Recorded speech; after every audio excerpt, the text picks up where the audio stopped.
So, anyone in here built a game? Didn't do so well? I built 10 of them. They all failed. It sucked. Spent $20 million doing it too. That was when we had $130 million in the bank. So it was a very painful process. Brocku's built one game called Zoo World. It was launched 5 years ago. Still does $400,000 a month, 30,000 DAU. That's the only game we ever built that ever did anything. So what did we learn from that experience? We learned, so everyone builds a great game and hopes for a hit. How often do those happen? 1 in 15, 1 in 20, if you're lucky. The reality is, even when you do have a hit, at some point, it's hit its apex. Every single game goes negative arbitrage. Every single game. Unless maybe you're doing online gambling. But anything on Facebook and anything in mobile at some point has maxed out the user base. And they no longer monetize, especially when everyone's competing for the same eyeballs. On Facebook, it's largely going to be a 40-year-old mom or a 30-something-year-old mom. And in mobile, you will have a broader demographic or a broader base to go after, but still at some point, your ability to reach new players has definitely maxed out. So what do you do when that happens? And why do we like these games? So look at Rocku's games. In our Zoo franchise, we've got 100,000 DAU. That's 2 titles, not one. The Zoo 1 game I was telling you about with 30,000 DAU is the one that makes most of the money. The ARPDAU across the entire franchise is about 10 cents. Zoo 1 came out in June of 2009, and Zoo 2 came out in June of 2011. We've got our Bingo franchise. That is 30,000 DAU. It has a 30-cent ARPDAU. That game does about $300,000 a month on 30,000 DAU, and it is 3 years old. Gardens of Time is a game we recently purchased from Disney in March, and that game looks a lot like the other 2 titles we have. We bought that. It launched in April 2011. It's got 100,000 DAU, and it does 16-cent ARPDAU with 0 ads in that game. We just recently put our ads in that title and increased the ARPDAU to over 20 cents on about 3 days worth of work. So what's our model, and how do we look at these older titles, and why are they valuable? So we work very hard to extend a game's life, and we do that through a couple different things. And this is why our acquisition engine is so compelling. So we focus on games where the DAU is stable. If they're not, the P1 is to make sure that the DAU base is in fact stable. And this has to be post-ad spend. So we would never look at acquiring a title where the ad spend had stopped within the last 6 months, because the erosion rate on the DAU is too aggressive. Once that happens and we find a title that meets that criteria, we then finally tune the ad monetization. Every single one of Rocku's titles today makes 40% of its revenue on Facebook from advertising and 60% of its net revenue after Facebook rev share on digital goods. And then the last piece is we have a very big studio in Bangalore, India, so we can take titles that aren't driving tons and tons of revenue, but operate them very, very efficiently in a low-cost environment to extend their tail even longer. Again, our Zoo game is 5 years old. It's got probably another 18 months left in it, which is tremendous value over a 6.5-year period for us. We spent probably 15 to 18 million marketing it, and we'll have over 60 million in revenue from the Zoo franchise over that 6.5-year period.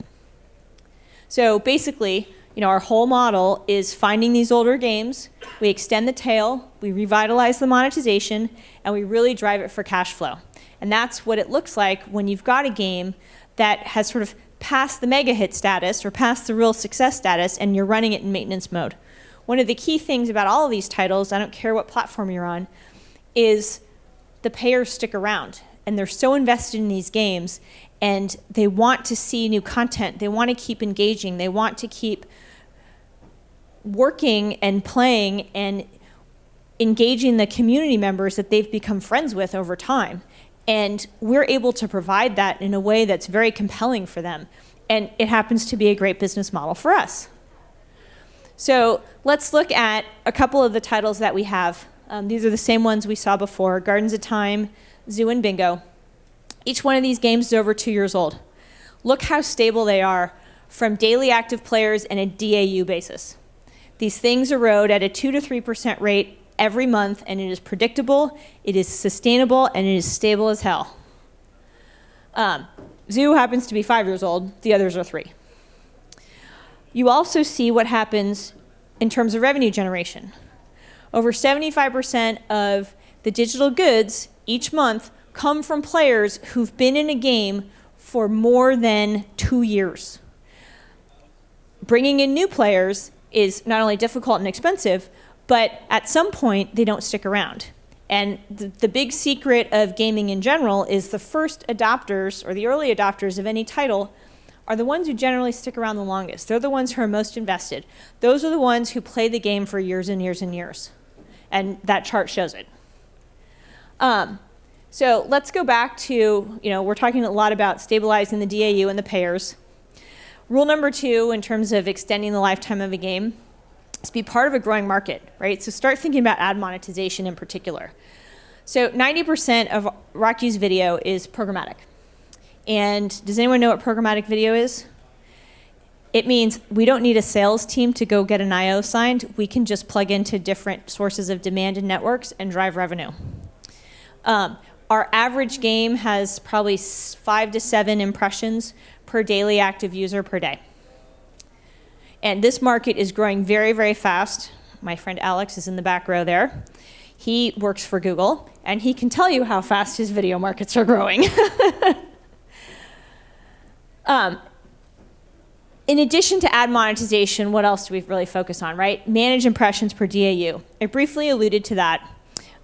We focus a lot on making sure that we employ game mechanics and business rules as it relates to players, payers, and non-payers, and how they engage in that ad experience.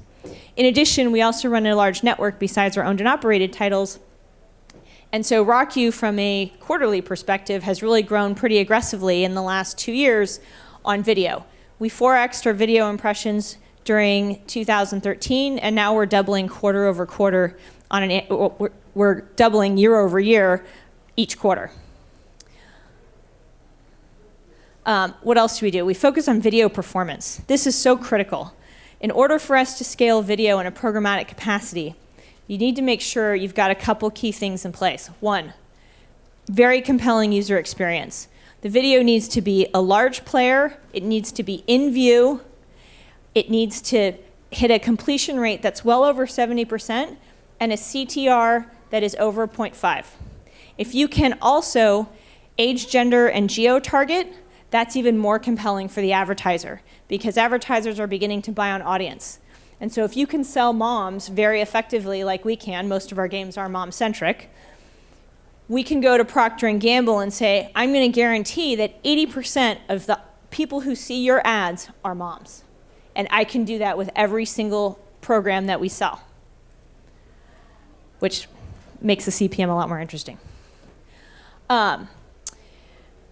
Let's see. Yeah, this just is more on the performance, right? We've got a couple different units. Some are push, some are pull. Performance on all of them, though, needs to be the same. And the characteristics around large player, around viewability, and around age, gender, geo-targeting are all the same no matter what type of video units you employ. So let's talk a little bit about what else we do, right? It's really critical.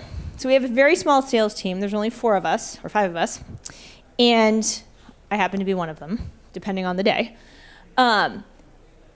What we've done by working programmatically versus selling directly to agencies and chasing RFPs is tremendous. So in June of this past month, our eCPM on our owned and operated inventory for our US impressions was over $11. This time last year, we did about $5.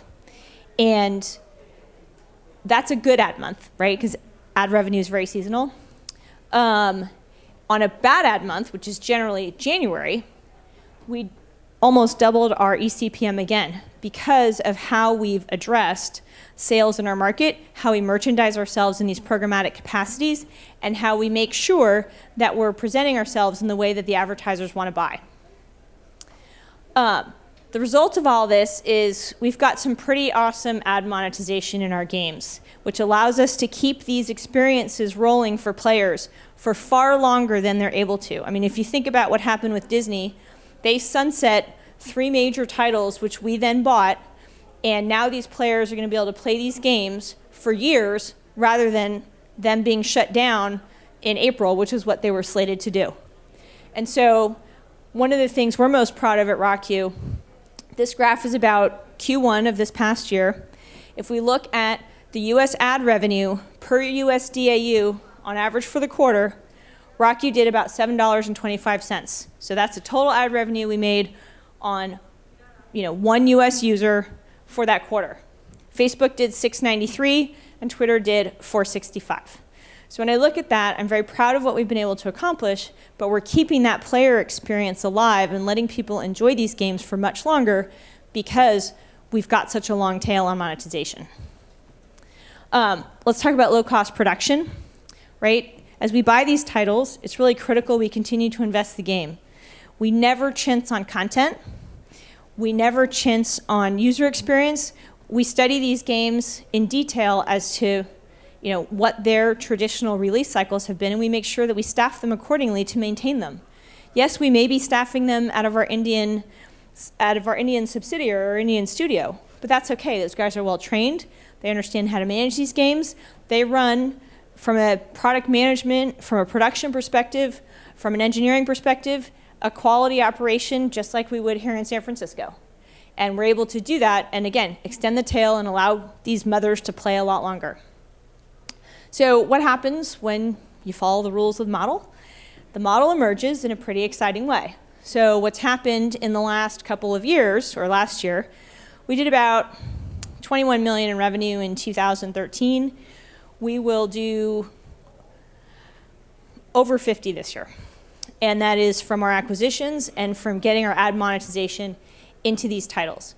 Our EBITDA margin, depending on what's happening on ad revenue in that month, will be anywhere from 20 to 25%. So we're very concerned about cash, and because that is how we buy new games. We pay cash for everything. We value everything on a 12-month lifetime basis, and that's how we work with partners. So questions, anybody? Yes?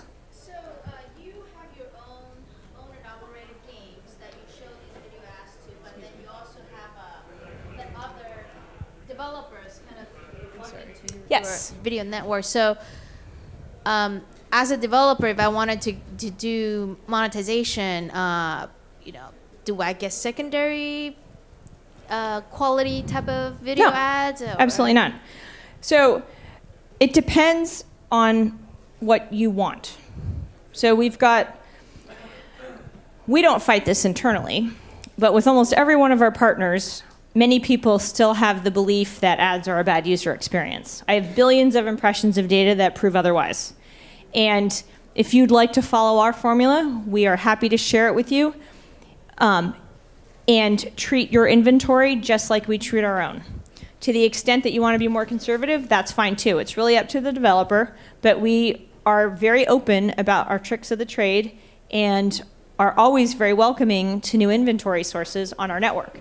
Because what does that do? Makes people like Alex there in the back row happy because he's got more users coming through his system, and more uniques is more money for everybody. More reach means advertisers think RockU's more interesting as a partner. And so we go down this path, and that's why we've got our owned and operated and our network side. We work with all the top devs on Facebook today. Our SDK is easy. We're a very good partner to work with.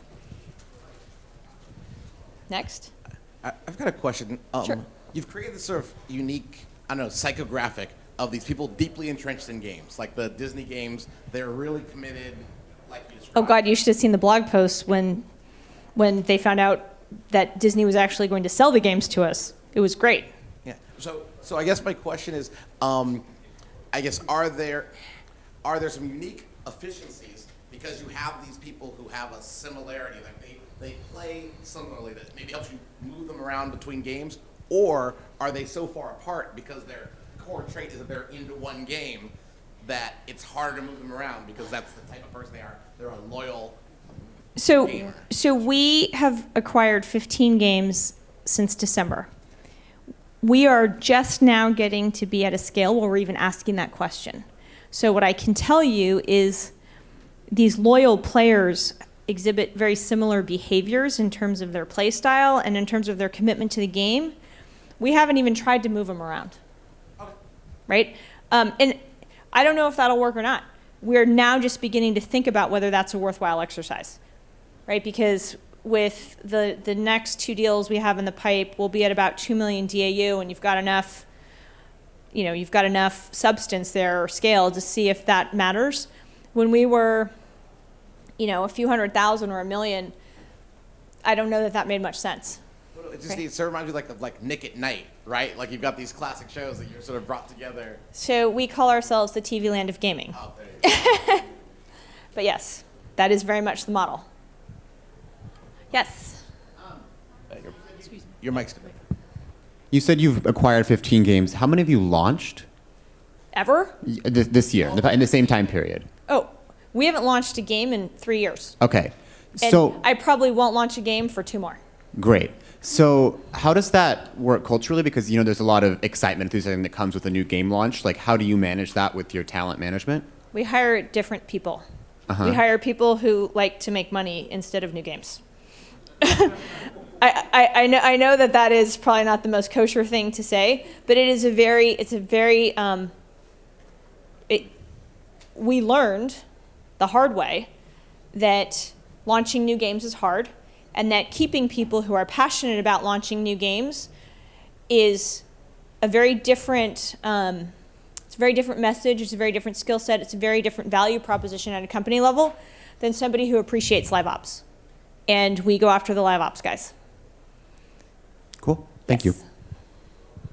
Yep. Do you guys do any active UA for these games when you're sunsetting them, or is it Not ever. you're just managing the decay? Do you know, so I just came out of my board meeting. Yep. Do you know what my monthly ad spend this month was? $0. 0. Not a penny. So you're just how are you managing it? So the decay rate is like 3 to 4% a month. You're saying. 1 to 3. What do you do specifically to manage that? Is it just focusing on live ops and running events and retaining these players? And being really strong at virals, and understanding how to leverage the platform. And these are mostly Facebook games, or is it mobile as well? Right now we have all Facebook games. We have some mobile. Mobile is fairly new for us since the Disney acquisition. So we're definitely learning there, and we're figuring out those elements. We're fortunate in that our mobile titles are also connected to Facebook, and that synergy keeps the DAU, or has kept thus far the DAU and mobile fairly stable. What are the key learnings in, managing that decay? The key learning in managing the K is you've got to value your player base. You've got to message and communicate them and keep the community very much engaged. You've got to make sure the content releases are steady, Freddy, and never vary. But you've got to find a model and a cadence for things like sales and for things like collectibles and for other types of elements that get players excited and competitive and talking on the chat boards, right? Most of our games, or a lot of our games, have a chat function in them. And so it's really just about community building and giving them more of what they want, right? And you don't have to be a payer in the game, right? In our bingo title, it's a sweepstakes game, and you drive sweepstakes in one of 3 ways. You can pay for them. Well, not really. You get bonused them when you buy a digital goods payment or a digital goods package. That comes as your bonus, sort of like in McDonald's Monopoly, where you buy a cheeseburger and they give you Monopoly chips. It's that concept. You can earn them by watching videos, so they watch 30, 40 a day. Or you can earn them by grinding, right? And so that's like giving users the opportunity to play the way they want is really critical for us in terms of keeping the long tail going. Sure. Yes. How do you go about finding new candidates to sort of pick up? Is it proactive or reactive? Is it walking down the street, bring out your dad, or do you knock on doors or wait for people to come and see you? I'm going to let Jimmy answer that one. How do you go find new candidates to buy? A lot of research, reading a lot of publications, and I live in Alabama, and so I Any cold calls a shit ton. I look for guys who have older titles that, you know, have some kind of decay rate, but have or appear to not be falling off a cliff, basically. So you're ambulance chasing rather than waiting for them to come see you.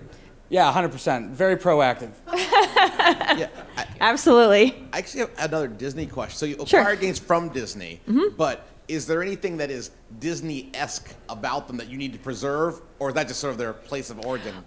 So Disney is very clear in their social gaming strategy, whether it's mobile or Facebook or anything else, that they're going after branded IP. And so these titles, while interesting at a revenue level, well, not necessarily for Disney, but for probably most other people in the room,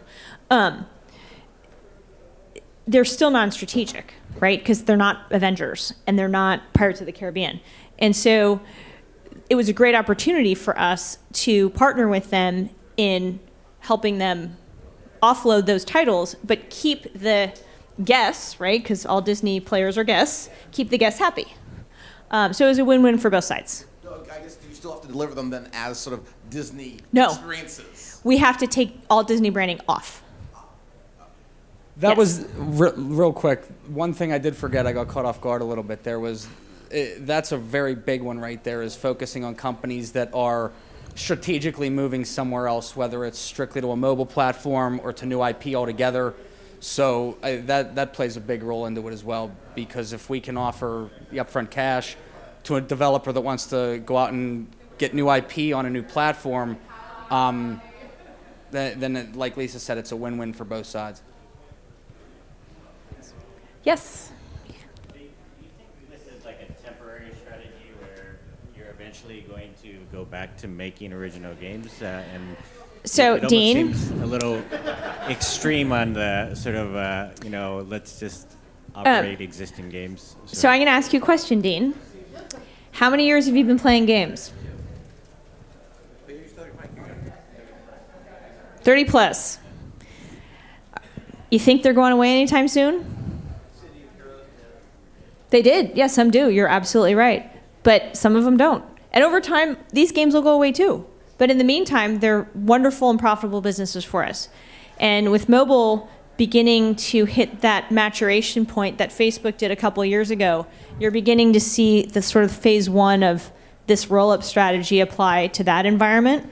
And we're really excited about it. So we've got years of shopping ahead of us before we really have to deal with new IP. But at that point, we're going to have a really strong critical mass of Facebook users, of mobile users, and we can talk about new IP at that point. But honestly, given what's going on in mobile, it's years out. Is there any science to pricing these things? Oh, yeah. Absolutely. How much do you pay? It is a discounted cash flow analysis for those of you who are in the finance world. We will never pay more than 12 months of cash flow. That's not revenue. That's revenue less expenses. But, hey, it is what it is. You know, we've got to make sure that our tail and ROI makes enough sense for us to do these. And so when you think about where we've sourced deals, they really come from three places, as Jimmy was saying. One is from larger companies where these assets are no longer strategic. It could be because the revenue, while interesting for us, isn't interesting for them. Could be it's not branded IP, like in the case of Disney. It could be the company's going out of business. The best deal I will ever do in my entire life is Hands on Mobile. They paid us $500,000 to take their revenue-generating assets off their hands. And those revenue-generating assets, after 2 years, have driven over $3 million of revenue on zero expenses. So we'll never have a better ROI than that. That was the first deal we ever did. But that plus our Zoo and Bingo franchises really got us understanding the value in these long-tail games.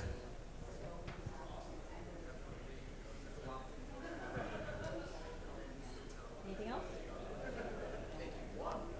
I've won. I don't know about that. Thank you very much. Thank you.